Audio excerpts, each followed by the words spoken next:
Hello and welcome back to the GB Fantasy Football channel. In today's video, we're going to be looking at those captaincy choices ahead of the final and last Game Week 37 deadline. These are captaincy choices that hopefully are going to bring in those good points that are desperately needed to push ourselves up those rankings. If you like today's video, please do drop a thumbs up. Don't forget to comment down below. I'm really intrigued to hear how your season's going, and hit the subscribe button if you're liking the content.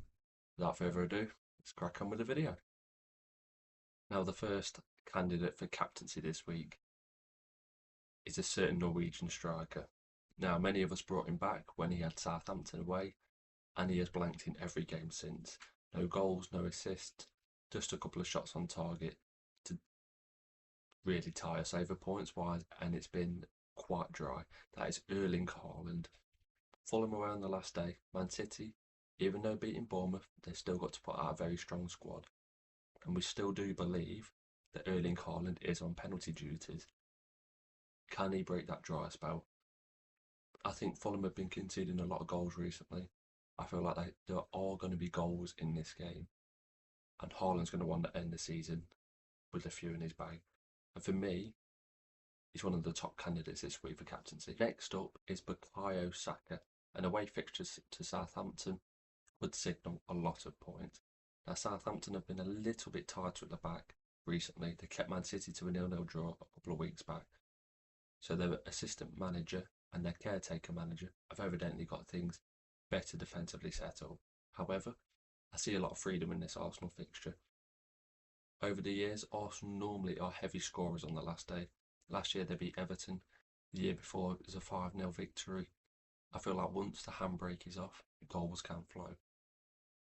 And in that Arsenal team, if there's going to be goals, if we're going to pick someone on penalties, it's going to be Bukayo Saka. Now, it's team news dependent, this one. Will Arsenal rotate? The news coming from Arteta this week is that he's very much going to field a strong team. I can see the odd change or two. Maybe the goodbyes will be flowing for players that are leaving. You might see a change at left back, maybe in midfield. But with that golden glove still very much needed for David Wright, I can see the structure to the team staying very same. And for that reason, I think Bukayo Saka starts, and I think Bukayo Saka is a fantastic captaincy candidate. Next on today's list is one player in particular.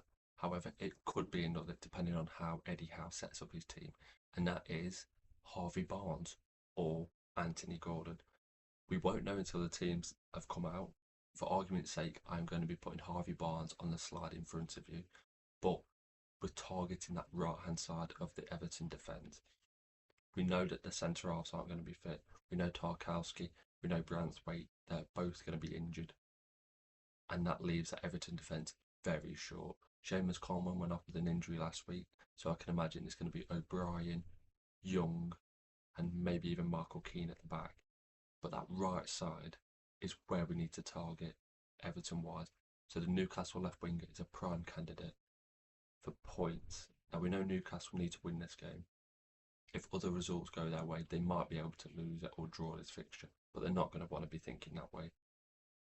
With no Isak, especially how they played against Arsenal last week, a lot of it was down the wings attacking wise. The centre forward dropped off a little bit. He still had chances, a lot of them, in that first half specifically, but the wide plays and the width is where the attacks came from.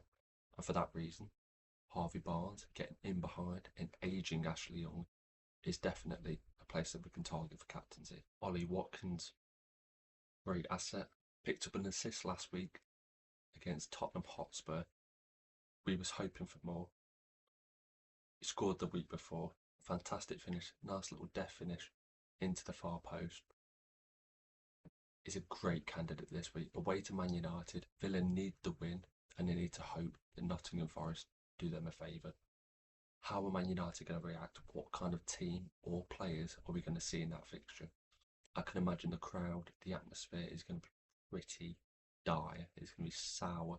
There's going to be a lot of anger targeted towards the board. And the manager is now under the cosh. They're 16th or 17th in the league. I believe it's 16th and Tottenham is 17th. They've lost the Europa League final, and Villa have it all to play for. They're going to come out guns and blazing against Man United. I could see Watkins getting on the end of a few things, especially if Harry Maguire was rested for this game. If they go with Lindelof at the back, I think either Watkins or Rodgers in this fixture specifically could go wild for scoring, because once that first goal goes in, it's going to be a toxic atmosphere. And for that reason, Ollie Watkins. There's certainly points to be had. Next up, a slightly forgotten man when it comes to captaincy for many, many weeks and months throughout the season, especially during those European double fixtures. Mo Salah was the man to turn to when we needed those big holes. Unfortunately, since Liverpool have gone out of the Champions League, his scoring has fallen off quite substantially, except at home. His home form is still one to look out for. Now, last week, away to Brighton, he should have scored. He missed from about a foot out. It's a tapping that he scores 99 times out of 100, and he's on a lot more people's radars if that is the case. Selfishly, I really, really wish he would have scored that goal last week. But now we're looking at Liverpool playing against a Crystal Palace team that literally have just come off the beach. Crystal Palace manager was mentioning there's quite a few players with illness. There's a few players who probably won't make the squad this week because of their extracurricular activities that they've been up to since winning the FA Cup. They've let their hair down basically, and I can see Liverpool wanting to end this season off with a big bang. Now, you might have seen a stat going around that we've had a 5-0 victory in quite a few of the past few seasons. In fact, I think it's something like 7 or 8 seasons in a row. And personally, I feel like this fixture might be the one to target for goals. We've seen in the week both Liverpool and Crystal Palace be involved in 3-2 and 4-2 games respectively. And I feel like this one could be the same again. Both teams won't be holding back.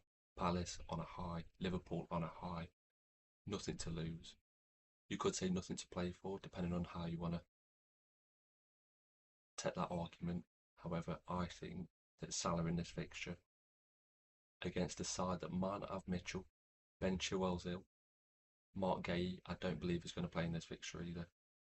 Palace defence looks a lot weaker, and for that reason, I feel like Mo Salah is a prime candidate for captaincy. A lot of avenues to go down this week for points. And the final player today for captaincy is Evan Nielsen of Bournemouth. When I made the video earlier this week with big differentials in mind, his fitness was still a doubt. However, since then, he's come through 83 minutes away to Manchester City. He hit the post with a decent effort, hit his shin, probably should have scored. Against Leicester at home this week, we're targeting the fixture with a penalty taker, providing that Justin Kluivert isn't on the pitch, that is. And also he was hauled off at half time again, so it seems like his minutes are very much struggling recently. So, Evan Nielsen, he can be that goal scorer that we need. When you look at the Bournemouth team, the goals are normally shared around. If there's going to be one, and we're going to have to put our money on one to get those big hauls, I think Evan Nielsen is the play. He looks like Leicester without a few players. Obviously, Jamie Vardy, he's already had his party. He's not available for this week. So maybe the lack of leadership, the lack of focal point could be a big thing for them. And for that reason, Evan Nielsen, he makes today's shortlist. And that concludes today's video on captaincy choices ahead of the Game Week 37 Sun Dream Team deadline.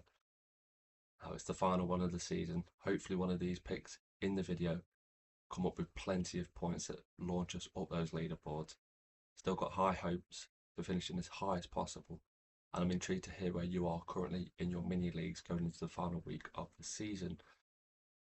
If you like the content, please do drop a thumbs up, like and subscribe to the channel. It'd be greatly appreciated. All the socials are in the description down below. We have TikTok, we've got Instagram, we've got X. Go check it out. I'll post on there if there's a new video coming out so you don't miss it in the near future. Thank you very much for watching, and I'll be catching you very soon.